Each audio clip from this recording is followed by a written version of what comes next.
তেতিয়াহ'লে আপুনি মুছলমানক গালি পাৰাতে আপুনি যে সনাতনী নহয় সেইটো অসমক প্ৰমাণ কৰি দিছে আৰু আপুনি যে অসমৰ হকে অসমৰ হিতাধিকাৰীত অসমৰ হকে ভাল কাম কৰিব নোৱাৰে এইটো এটা প্ৰমাণ হৈ গৈছে। কাৰণ এই কাৰণে হৈছে কাৰণ তেওঁ 2,00,000 কোটি টকাৰ ওপৰত লোন ল'লে অসমত।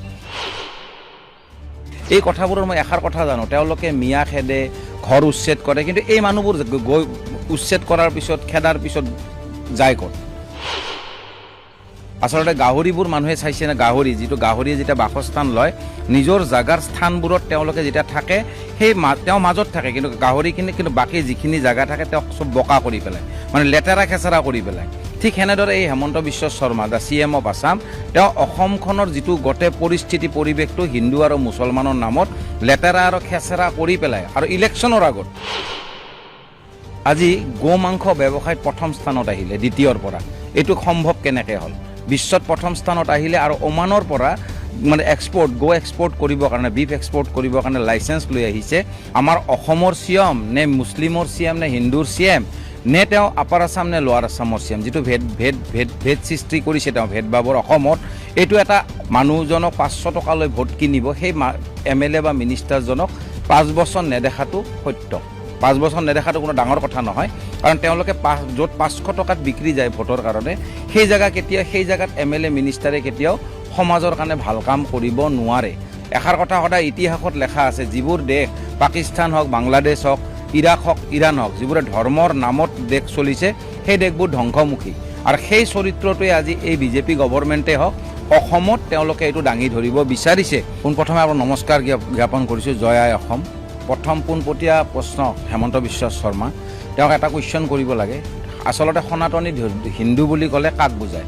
আৰু তেওঁ দ্বিতীয় কুৱেশ্যন, তেওঁ আচলতে আমাৰ অসমৰ CM নে মুছলিমৰ CM নে হিন্দুৰ CM নে তেওঁ আপাৰ আছাম নে লোৱাৰ আছামৰ CM, যিটো ভেদ সৃষ্টি কৰিছে তেওঁ ভেদভাৱৰ অসমত, এইটো এটা উচিত কথা নহয়। উচিত এই কাৰণে কথা নহয় কাৰণ অসমখনক আজি বৰ অসম গঢ়োৱাত আৰু অসমক বিশ্বত প্ৰসিদ্ধ কৰাৰ চিৰশান্তি এটা আত্মাত আৰু চিৰযুগমীয়া কৰি আনাৰ মানুহজনে হ'ল জুবিন গাৰ্গ।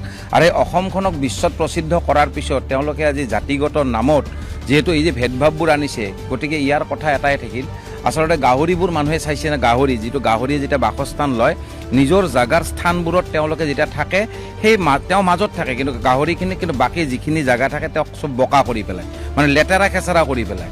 ঠিক সেনেদৰে এই Himanta Biswa Sarma the CM of Assam তেওঁ অসমখনৰ যিটো গোটেই পৰিস্থিতি পৰিৱেশটো হিন্দু আৰু মুছলমানৰ নামত লেতেৰা আৰু খেচেৰা কৰি পেলায়। আৰু ইলেকশ্যনৰ আগত সদায় এইটো চৰিত্ৰ দাঙি ধৰে তেওঁলোকে, কৰি পেলাই মাজত সেই অসমৰ মানুহখিনিক হিন্দু আৰু মুছলিমৰ নামত অসমৰ মানুহখিনিক মাজত দি দিলে, মানে তেওঁলোকে বোকাত লুতুৰি পুতুৰি হৈ পেলাই নিজৰ জীৱনবোৰ ধ্বংস কৰক। কিন্তু প্ৰথম কুৱেশ্যন তেওঁক এটা থাকিব আৰু যে আচলতে তেওঁ হিন্দুৰ CM নে মুছলমানৰ CM? গতিকে যিবোৰ হিন্দুৰ ভাষা কয়, এষাৰ কথা সদায় ইতিহাসত লেখা আছে, যিবোৰ দেশ পাকিস্তান হওক, বাংলাদেশ হওক, ইৰাক হওক, ইৰাণ হওক, যিবোৰে ধৰ্মৰ নামত দেশ চলিছে সেই দেশবোৰ ধ্বংসমুখী। আৰু সেই চৰিত্ৰটোৱে আজি এই BJP গভৰ্ণমেণ্টে হওক অসমত তেওঁলোকে এইটো দাঙি ধৰিব বিচাৰিছে। আৰু অসমত ধৰোৱাৰ কাৰণে আজি অসমৰ আজি ইকনমিকেল স্তৰ হওক বা ভাৰতৰ হওক আজি সকলোতকৈ নিম্ন স্থানত। আজি আমেৰিকান ডলাৰ ইকুৱেল টু 62 ৰুপিজৰ পৰা গৈ পেলাই 92 ৰুপিজ হ'ল একৰ্ডিং টু 1 ৰুপিজ। গতিকে যিটোত ইকনমিকেল ডেভেলপমেণ্ট জিৰ' কৰিছে, য'ত নেকি তেওঁলোকে আজি ব্যৱসায় স্থানত জিৰ' কৰি পেলাইছে, সেই স্থানৰ কৰাৰ কাৰণ এটাই, কাৰণ তেওঁলোকে অসমখন মানে পংগু কৰি তুলিব বিচাৰিছে। আৰু সেইকাৰণে তেওঁলোকে জাতীয়তাবাদ কথা কয়। আৰু ৰিক্সা ঠেলাৰ কথাবোৰ যে কৈ আছে, এই কথাবোৰৰ মই এষাৰ কথা জানো, তেওঁলোকে মিয়া খেদে, ঘৰ উচ্ছেদ কৰে, কিন্তু এই মানুহবোৰ গৈ উচ্ছেদ কৰাৰ পিছত খেদাৰ পিছত যায় ক'ত? মানুহবোৰক ইয়াৰ পৰা বাংলাদেশত পঠাই জানো? নপঠায়। গতিকে তেওঁলোকৰ এটা কথা, এইটো এটা ইছ্যু, আচলতে এই ইছ্যুটো তেওঁলোকে এই কাৰণে ল'ব পাৰিছে, বাহিৰা দেশত মানুহবোৰে যিটো আজি জেনেৰেশ্যনছ আছে তেওঁলোকে চলে উই আছ এন আৱাৰ, মানে আমালোক আৰু আমাৰ জাগা। কিন্তু ভাৰতবৰ্ষত আৰু অসমৰ মানুহবোৰৰ চৰিত্ৰ হ'ল মি, মাই এণ্ড মাই চেল্ফ।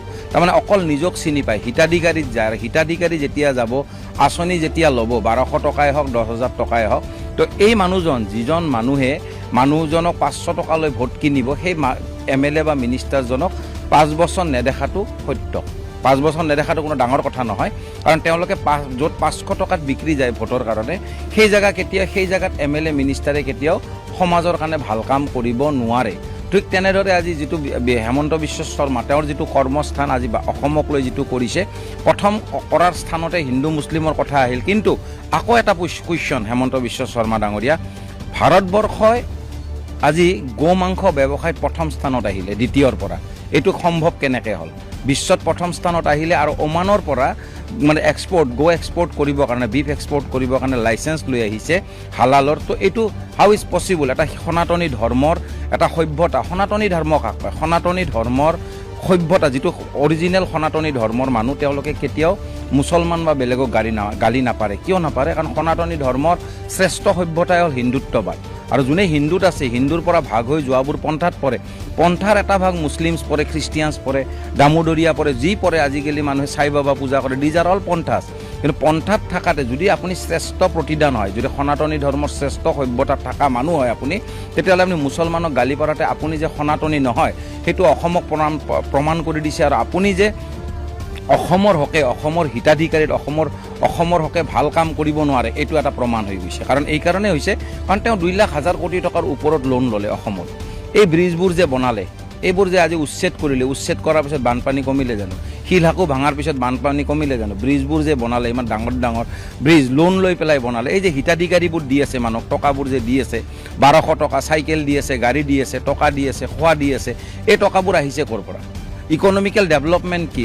ভাৰতবৰ্ষ বৰ্তমান সকলোতকৈ বেছি ৱৰ্ল্ড বেংকত ধাৰুৱা হৈ গ'ল। গতিকে এই যিবোৰ পৰ্যায় আমাৰ অসমীয়াই যদি নিজে বুজি নাপায়, অসমত উই আছ এণ্ড আৱাৰ, বাহিৰা দেশৰ কাৰণে নিচিনা যদি আমি নিজৰ জাতিগত চৰিত্ৰৰ কাৰণে চিন্তা নকৰোঁ, আৰু যদি নিজৰ কাৰণে চিন্তা কৰোঁ, অকল নিজে পালে যদি ইটছ অল ইন ওৱান বুলি ভাবি লয়, তেতিয়াহ'লে অসমখন ধ্বংস হোৱাৰ এইটো আৰম্ভণি। আৰু যিষাৰ কথা আজি ভূপেন হাজৰিকাইদেউ 30-35 বছৰ আগতে কৈ দিছিলে, অসম ভগনীয়া হ'ল বুলি। আৰু সেই ভগনীয়া অসমক জুবিন গাৰ্গে চিৰযুগমীয়া কৰি তুলিলে। আৰু জুবিন গাৰ্গৰ ন্যায়ৰ ক্ষেত্ৰত, জুবিন গাৰ্গৰ ন্যায় নোহোৱাকৈ, আজি নোহোৱাৰ পিছত তেওঁলোকে যেতিয়া আজি আৰু ইলেকশ্যনছ আহিলে আৰু ইয়াতে জাতিগত কাজিয়া লগাই দিলে, য'ত নেকি এই বৰ অসমখন জুবিন গাৰ্গে গঢ়ি থ'লে সকলো জনগোষ্ঠী জাতিক একগোট কৰি পেলাই সকলোকে আঁকোৱালি লৈ অসমক চিৰযুগমীয়া কৰি দিলে, য'ত নেকি আজি তেওঁৰ সমাধিস্থলটো এটা ধৰ্মস্থান নহয়, পুণ্যস্থান হৈ পৰিলে। গতিকে সেই পুণ্যস্থানৰ যিজন জুবিন গাৰ্গ আজি বিশ্ব প্ৰসিদ্ধ কৰিলে অসমক, কিন্তু সেই অসমখনকে আকৌ এবাৰ ধাৰুৱা কৰি পেলাই ভগনীয়া কৰাৰ চৰিত্ৰত এই পলিটিকেল এক্টিভিটিছবোৰ আহিলে, তাৰে আজি এই কামটো আজি হেমন্ত বিশ্ব শৰ্মাই কৰি আছে। সেইকাৰণে মই এষাৰ ভাষা তেওঁক বাৰে বাৰে কওঁ, ভ্ৰষ্ট বামুণ যেতিয়া ৰজা হয়, তেতিয়াহ'লে আজি দেশৰ অধোন্নতি ঘটে। আৰু দ্বিতীয় কথা হ'ল, যেতিয়া মানুহ ৰজা বেপাৰী হয়, তেতিয়া প্ৰজা ভিখাৰী হয়। এইষাৰ কথা কিন্তু মানুহ জানিব লাগে। কিন্তু অসমীয়া চৰিত্ৰত এষাৰ কথা মই সদায় কৈ যাম, যে যদি এইবাৰ জাতীয়তাবাদৰ চৰিত্ৰত, মই কংগ্ৰেছ, বিজেপি, এজিপি এইবোৰ একো কথা নকওঁ, যদি নতুনত্ব আনিব বিচাৰিছে অসমত, নতুন ফেচ আহক, নতুন ফেচে MLA খেলক, মিনিষ্টাৰ খেলক। কাৰণ MLA চুজ কৰিব CMক, আমি তেতিয়া নতুন যেতিয়া প্ৰজন্ম আহিব, নতুন পৰিৱেশ আহিব অসমত, যি ক্ষেত্ৰতে নহওক, নিৰ্দলীয় খেলে, কিবা খেলে, কিন্তু অসমৰ জাতীয়তাবাদ 3,70,00,000 মানুহে যদি অসমখন চিৰযুগমীয়া কৰিব বিচাৰিছে, আৰু জয়াই অসমটো যদি ধনীটো যদি দুদিন পিছত ভেট আৰু টেক্স লৈ পেলাই দিব নালাগে, তেতিয়াহ'লে এইবাৰ জাতীয়তাবাদৰ চৰিত্ৰত যিজন মানুহে অসমৰ জাতীয় চৰিত্ৰ ধৰিব, জাতীয় সন্মান ধৰিব, জাতীয় মৰম ধৰিব, যিষাৰ কথা জুবিন গাৰ্গে কৈ গৈছিলে, যদি হয় তেতিয়াহে কিন্তু অসম বাচিব। নহ'লে দীঘলী পুখুৰীৰ নিচিনা, অসমীয়া স্কুলবোৰৰ নিচিনা আজি কিমানবোৰ বস্তু ধ্বংস হৈ গ'ল। 18 লাখৰ ওপৰত আজি উদ্যোগ জিৰ' হৈ গ'ল। আৰু সেই জিৰ' জাগাত যদি আজি সেই মানুহখিনি অসমৰ মানুহ বা ভাৰতে বুজি নাপায়, অসম কিন্তু ধ্বংসমুখী। তাৰে আৰু এটা ধুনীয়া উদাহৰণ মই কৈ গ'লোঁ আপোনালোকক। হিন্দুত্ববাদী চৰকাৰ হৈ পেলাই তেওঁলোকে গো মাংসৰ এক্সপৰ্টৰ লাইচেঞ্চ লৈ আহিছে ওমানৰ পৰা। আৰু দ্বিতীয়তে গো মাংসত আজি দ্বিতীয়ৰ পৰা প্ৰথম স্থানত আহিলে। আৰু এই যে শক্তিশালী PM মোদী, যিবোৰৰ এইবোৰ আজি CM লগত আছে, তেওঁলোকৰ এটা ধুনীয়া কথা অসমক জনাব বিচাৰোঁ। লাষ্ট 7 ইয়াৰ্ছৰ আগতে 7 বছৰৰ ভিতৰত গ'ল্ড আছিল 26, আৰু এতিয়া হৈ গ'ল 158, মানে 1,58,000 হৈ গ'ল। 400 টকা LPG আছিলে, 900 টকা হৈ গ'ল। 70 টকা পেট্ৰল আছিলে, 100 টকা দাম হৈ গ'ল। আৰু আমেৰিকান ডলাৰ যিটো 65 ৰুপিজ আছিলে, 92 ৰুপিজ হৈ গ'ল। AQY 150 ৰুপিজ আছিলে, AQY এটা 700 হৈ গ'ল। প্ৰেছ কনফাৰেন্স মোদীজীয়ে আজিলৈকে জিৰ' প্ৰেছ এখনো দিয়া নাই। আৰু লাষ্ট 7 ইয়াৰ্ছৰ আগত যিখিনি আছিলে আমাৰ, তেওঁ দিছিলে 100খনৰ ওপৰত।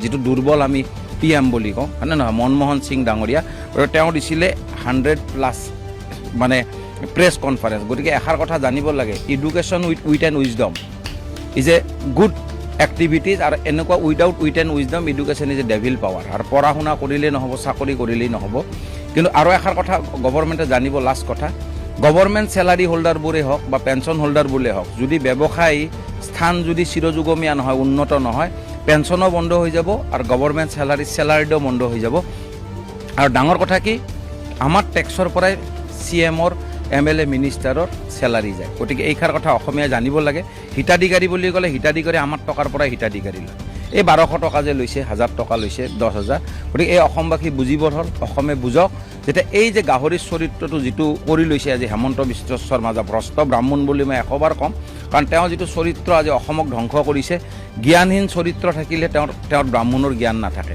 যিটো ৰাৱণে কৰিছিলে অহংকাৰ আছিলে কাৰণে ৰাৱণ ধ্বংস হৈছিলে ঠিক এনেদৰে CM বৰ্তমানৰ CM যিজন প্ৰফুল্ল কুমাৰ মহন্তৰ যিটো অৱস্থা হৈছিল তাতকৈও গতি তেওঁৰ বেয়া হৈছে আৰু যিহেতু তেওঁ জুবিন গাৰ্গক আজিলৈকে ন্যায় দিব পৰা নাই গতিকে ইয়াত অসমৰ জাতীয়তাবাদে মাত দিব লাগে আৰু ইয়াৰ চৰিত্ৰত আমাৰ যিমান অসমীয়া জাতীয়তাবাদৰ মৰম থকা নতুন সূৰ্যৰ প্ৰজন্ম ইয়াক লৈ ভিক্টৰ দাসক লৈ সেইবোৰক ৰিলিজ হ'ব লাগে কাৰণ অসমৰ জাতীয়তাবাদ তেতিয়াই ৰক্ষা হ'ব যেতিয়া অসমীয়া থাকিব অসমত অসমীয়া নাথাকিলে অসমৰ কোনো অস্তিত্ব নাই গতিকে এইখিনি কথাই মই অসমবাসীক জনাব লগা আছিলে আৰু আকৌ এবাৰ নমস্কাৰ দি পেলাই যেতিয়া অসমবাসীয়ে নিজে বুজিবৰ হ'ল আৰু কৰ্মত আগবাঢ়ি পেলাই কৰ্ম কৰি পেলাই যেতিয়া আগুৱাই যায় আৰু হিতাধিকাৰী 2 টকাৰ কাৰণে যেতিয়া গোটেই নিজৰ জীৱন আৰু অসমৰ নাম যেতিয়া ধ্বংস কৰিব নিবিচাৰে জয় অসম জয় এটা পইণ্ট মানে এনেকুৱাকৈ কৈছে মানে নুই কৰিব নোৱাৰি প্ৰতিটো কথাই আপোনালোকে ভালকৈ মন দি শুনক প্ৰতিটো কথা একদম পইণ্ট টু পইণ্ট কৈছে আৰু গাহৰিৰ দৰে কৰিয়ে পেলাইছে অসমখন গাহৰিয়ে যেনেকৈ গোটেই খান্দি খুটি গোটেইখন গেলা কৰি পেলাই নহয়